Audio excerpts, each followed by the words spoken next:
ఆంధ్రప్రదేశ్ పేరుని తెలుగు నాడుగా మార్చాలంటూ కమెంట్ చేశారు ప్రవచనకర్త గరికపాటి నరసింహారావు. ఈ ప్రతిపాదనని తప్పుబట్టారు భువనేశ్వరి పీఠాధిపతి కమలానంద భారతి. ఇద్దరి మధ్య డైలాగు ఇప్పుడు చూద్దాం. కేరళ వాళ్ళకున్న భాషాభిమానం, రాష్ట్రాభిమానం మనకి లేదు. నిన్ననే వాళ్ళు కేరళ అనే రాష్ట్రాన్ని కేరళం అని మార్చారు. మన ఆంధ్రప్రదేశ్ రాష్ట్రాన్ని కూడా ఎన్టీ రామారావు గారు ఆశయానికి అనుకూలంగా తెలుగునాడు అని మార్చిన్నాడు. మనకు ఖచ్చితంగా జాతీయాభిమానం ఉంటుంది. తెలుగునాడు అని మార్చాలి. ఆంధ్రప్రదేశ్ తెలుగు మాట కాదు, నాకేం మొహమాటం లేదు చెప్పడానికి. ఉత్తరప్రదేశ్ ఎంతో, హిమాచల్ ప్రదేశ్ ఎంతో, మధ్యప్రదేశ్ ఎంతో, ఆంధ్రప్రదేశ్ కూడా అంతే. తెలుగుదనం మన రాష్ట్రం పేరులోనే లేదు.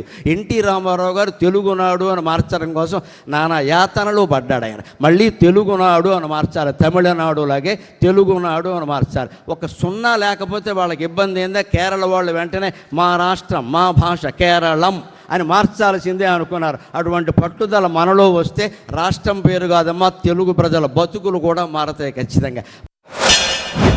చరిత్రను వదిలిపెట్టేసి, మన మూలాలు వదిలిపెట్టేసి, అసలు ఆంధ్ర అనే పదం అంటేనే ఏదో అది అనకూడని పదంగా చేసేసి ఈరోజు దీన్ని తెలుగునాడుగా మార్చాలా? ఈ రకమైన ఆలోచనలు ఎందుకు వస్తాయి?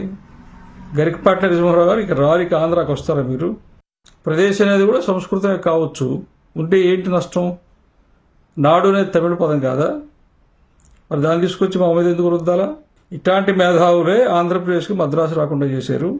ఇట్లాంటి మేధావులే 4 జిల్లాలకి రాయలసీమ అనే పేరు పెట్టి విశాలమైనటువంటి అవగాహన ఉండేటువంటి ఒక గొప్ప రాష్ట్రంగా తీర్చిదిద్దడంలో ఆంధ్రప్రదేశ్కి చెందినటువంటి నాయకులు, ఆంధ్రప్రదేశ్ సంబంధించినటువంటి పండితులు, మేధావులు వీళ్లే విఫలమయ్యి ఈ ఆంధ్రజాతిని ముక్కచెక్కలు చేసినటువంటి పాపం వీళ్లదే. ఆంధ్రుల అభిమానం కలిగినటువంటి వాళ్ళంగా ఈ ఆంధ్రదేశంలో, ఆంధ్రప్రదేశ్లో మేము ఉంటూ ఉంటే మా అభీష్టంతో పని లేకుండా, మా నమ్మకాలు, మా విశ్వాసాలు, మా సెంటిమెంట్స్తో పని లేకుండా సంవత్సరానికో 2 ఏళ్లకు ఒకసారి పక్కన వచ్చి ఇక్కడ ఒక మీటింగ్లో ఇది ఆంధ్రాగా తెలుగునాడు చెప్తే వినేంత అమాయకులం మేము కాదు. మాకు అవసరం లేదు. ఈ రాష్ట్రం ఎలా ఉండాలా, మా బతుకులు ఎలా ఉండాలా, మా జీవితం ఎలా ఉండాలో మమ్మల్ని ఈడిచి అవతల పారేసిన తర్వాత కూడా మేము ఆంధ్రాలో బతుకుతున్నాం కాబట్టి మా బతుకు మేము బతుకుతాం.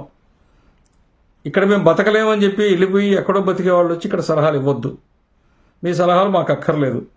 ఇంకా ఇక్కడ సమాజంలో ఇంకా ఏదో ఈ ఏమంటాం విచ్ఛిన్నమో లేకపోతే విభజన ఈ వాదాలు తీసుకొచ్చేటువంటి వాటికి తావులేదు.